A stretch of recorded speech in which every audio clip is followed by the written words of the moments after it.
वही फोन किया था, इसीलिए हम आए। क्या सूचना मिला?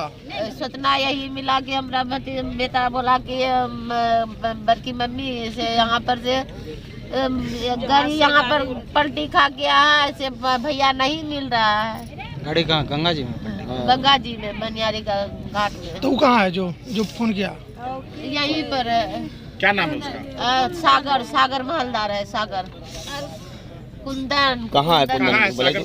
यहीं पर। झारखंड साहिबगंज से कटिहार मनिहारी गंगा घाट आ रहे जहाज में लदे कई ट्रक बीच गंगा में ही डूब गया। जहाज में सवार एक यात्री के अनुसार जो बातें सामने आई है उसमें उसने कहा है कि वे महादेवपुर से आ रहा था। इस दरमियान लगभग कई ट्रक किसी तरह बीच गंगा में ही गिर जाने से ये हादसा हुई है और इसमें एक आदमी लापता है। देर रात को ही प्रशासन मनिहारी घाट पहुंचकर सर्च अभियान चलाया है, लेकिन अब तक कुछ साफ नहीं हो पाया। घटनास्थल को लेकर भी दोनों राज्यों में अब तक कंफ्यूजन बना हुआ है। वहीं जहाज में सवार एक कर्मी पीके पासवान पूरी घटना पर जानकारी देते हुए ये तमाम बातें रखी है।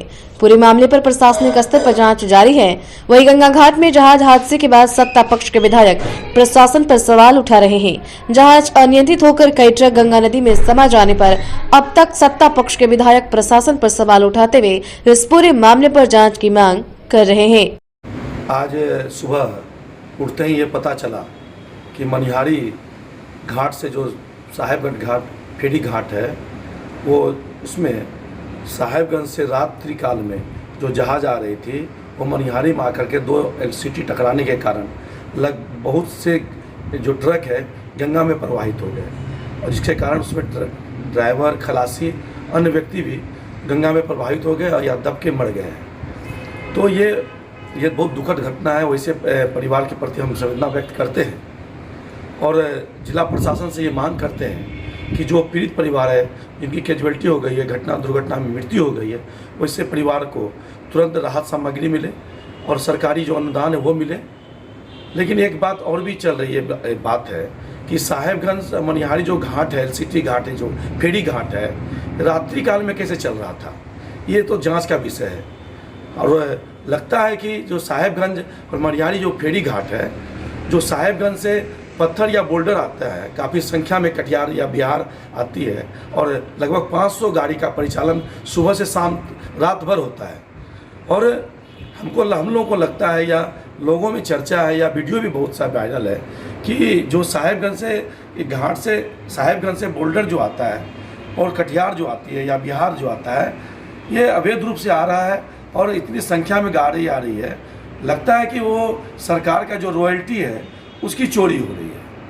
सरकार को जितना पैसा आना चाहिए खजाना में वो नए आके इसलिए रात भर चलाया जा रहा है, जिसके कारण ये दुर्घटना हो गई। इसलिए हमने जिला प्रशासन राज्य सरकार से चाहेंगे इस पर जांच टीम गठित करके कैसे रात्रि काल में ये जहाज़ का परिचालन चल रहा था। चूँकि रात जो टेंडर है वो सुबह 6 बजे से शाम 6 बजे तक ही जहाज़ का परिचालन होना है, तो रात्रि काल में कैसे ये परिचालन हो रहा था ये तो जांच का विषय है। और चाहेंगे राज्य सरकार से और जिला प्रशासन तुरंत वैसे पीड़ित परिवार को जो डूबे हुए हैं उसको निकाला जाए और पीड़ित परिवार को जो राज्य सरकार का जो अनुदान राशि है वो तुरंत मिले। छोटी बगमारा कहाँ से आ रहे थे आप? हमारे पे महादेवगंज। क्या चीज़ में थे? जहाज में। जहाज में कितना गाड़ी था उसमें? इसमें 17 से 18 गाड़ी था। फिर क्या हुआ? इसमें क्या का 6 गाड़ी है, इसमें 6 सब गाड़ी डूब गया। कितना आदमी था उसमें? कैसे के कत्ता गिनती करेंगे। आप कहाँ थे? मेरा गुरुजी डूब गया। आपका गुरुजी डूब गया? क्या नाम था गुरुजी का? विक्की कुमार। कहाँ के रहने वाले विक्की पर? वो बंगाल के। फलका बंगाल। फलका बंगाल। आपका क्या नाम है? मेरा नाम पीके कुमार पासवान। कहाँ के रहने वाले हैं आप? कहाँ के रहने वाले? छोटी बगमारा। छोटी बगमारा। कहाँ पर घटना हुआ था ये? मनिहारी में? मनिहारी बीच गंगा में।